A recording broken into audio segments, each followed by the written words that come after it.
Hello, ಎಲ್ಲರಿಗೂ ನಮಸ್ಕಾರ. ಇವತ್ತು ನಾನು ಶ್ರೀ ವೀರಭದ್ರೇಶ್ವರ ಟೆಂಪಲ್, ಇದಕ್ಕೆ ಯೂಶ್ವಲ್ ರಾಜರಾಜೇಶ್ವರ ಟೆಂಪಲ್ ಅಂತಾರೆ. ಇದು ವಗ್ದರ್ಗೆಯಲ್ಲಿದೆ.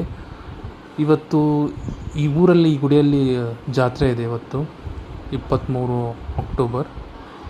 ಸೊ ಅದಕ್ಕೆ ನಾವು ಬೆಳಗ್ಗೆನೇ ಬಂದೀವಿ. ಅರೌಂಡ್ 8 o'clock ಆಗಿದೆ ಇವಾಗ. ನೀವು ನೋಡ್ತಾ ಇರಬಹುದು, ಇದು ಮೇನ್ ಮಹಾದ್ವಾರ. ಇದು ಗುಡಿಗೆ ಒಳಗಡೆ ಹೋಗಲಿಕ್ಕೆ. ಸೊ ಇವಾಗ ಒಳಗಡೆ ಬಂದಿದ್ದೀನಿ ನಾನು. ಇದು ಎದುರಿಗೆ ಕಾಣ್ತಾ ಇರುವುದೇ ಗರ್ಭಗುಡಿ. ಸೊ ಇಲ್ಲಿ ವೀರಭದ್ರೇಶ್ವರನ ಸುಂದರವಾದ ನೀವು ಮೂರ್ತಿ ನೋಡ್ಬೋದು. ನಾನು ಸ್ವಲ್ಪ ಝೂಮ್ ಮಾಡಿ ತೋರಿಸ್ತೇನೆ ನಿಮಗೆ ಇವಾಗ. ಸೊ ಇದೇ ಗರ್ಭಗುಡಿಯ ಮೂರ್ತಿ. ಸೊ ಭಾಳ ಸುಂದರವಾದ ವೀರಭದ್ರೇಶ್ವರ ಮೂರ್ತಿ ಇದೆ. ಸೊ ಇದರ ಪಕ್ಕದಲ್ಲೇ ಕಾಳಮ್ಮ ದೇವಿಯ ಗುಡಿ ಇದೆ. ಸೊ ನೀವು ನೋಡ್ಬೋದು ಆ ಮೂರ್ತಿ ಅದನ್ನು. ಸೊ ನಿನ್ನೆ ಪಲ್ಲಕ್ಕಿ ಇರುವುದರಿಂದ ಇಲ್ಲಿ ನೋಡ್ಬೋದು ನೀವು, ಪಲ್ಲಕ್ಕಿನೂ ಇದೆ. ಪಲ್ಲಕ್ಕಿನೂ ಮೆರವಣಿಗೆ ಆಗುತ್ತೆ. ಜನ ಕಮ್ಮಿ ಇದೆ, ಯಾಕಂದರೆ ಸಂಜೆಗೆ ಜಾಸ್ತಿ ಜನ ಬರುತ್ತೆ. ಸೊ ಇವಾಗ ನೋಡ್ಬೋದು ನೀವು, ಇದು ಹಿಂದೆ ತೆಂಗಿನಕಾಯಿ ಹೊಡೆಯುವ ಸ್ಥಳ ಇದೆ. ಇಲ್ಲಿ ತೆಂಗಿನಕಾಯಿ ಹೊಡಿತಾ ಇದ್ದಾರೆ. ನೀವು ಗುಡಿಯ ಸುತ್ತಮುತ್ತ ನಮ್ಮ ನಾಡಿನ ಶರಣರ ಒಂದು ಚಿತ್ರಗಳನ್ನು ಬಿಡಿಸಿದ್ದಾರೆ. ನೀವು ನೋಡ್ತಾ ಇರ್ಬೋದು ಈ ಗೋಡೆಗಳಲ್ಲಿ. ನಾನು ಇವಾಗ ಪ್ರದಕ್ಷಿಣೆ ಹಾಕ್ತಾ ಇದ್ದೀನಿ ಗುಡಿದು.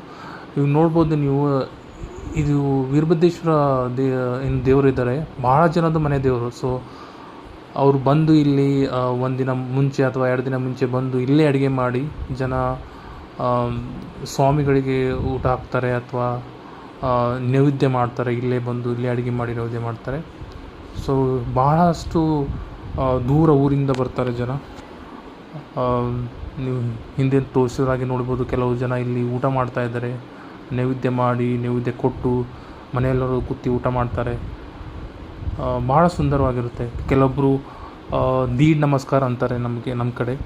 ಸೊ ದೀಡ್ ನಮಸ್ಕಾರ ಹಾಕ್ತಾರೆ. ತಮ್ಮ ಭಕ್ತಿಯನ್ನು ಯಾವ ರೀತಿಯಲ್ಲಿ ತೋರಿಸ್ಬೇಕು ಆ ರೀತಿ ತೋರಿಸ್ತಾರೆ. ನಾವು ಈಗ ಅದ್ರ ಆದಮೇಲೆ ಇವಾಗ ಮೊದಲು ಕೆಳಗಡೆ ಗುಡಿ ಇತ್ತು. ಸೊ ಇಲ್ಲಿ ಮುಂಚೆಕ್ಕೆ ಭಾಳ ದೊಡ್ಡ ಹಳ್ಳ ಇತ್ತು. ಸೊ ಅವಾಗ ಈಗ ಮುಂಚೆ, ಇವಾಗ ಇಲ್ಲಿ ಕೆಳಗಡೆ ಹೋಗ್ತಿರ್ಬೋದು, ಎಲ್ಲ ನೀರು ಇರ್ತಾಯಿತ್ತು, ಹಳ್ಳ ಅಂತೀವಿ ನಾವು. ಸೊ ಭಾಳ ವರ್ಷಗಳ ಹಿಂದೆ ಮೇನ್ ಗುಡಿ ಇರೋದು ಇಲ್ಲಿತ್ತು. ಇವಾಗ ನೀವು ನೀವು ನೋಡ್ತಾ ಇರ್ಬೋದು ಇದೇ ಗುಡಿ. ಸೊ ಅವಾಗ ಹಳ್ಳ ಬರ್ತಿತ್ತು ಅಲ್ಲ, ಭಾಳ ನೀರು ಬರ್ತಿತ್ತು, ಅದಕ್ಕೆ ಮೇಲೆ ಮಾಡಿದ್ದಾರೆ ಗುಡಿ ಇವಾಗ. ಸೊ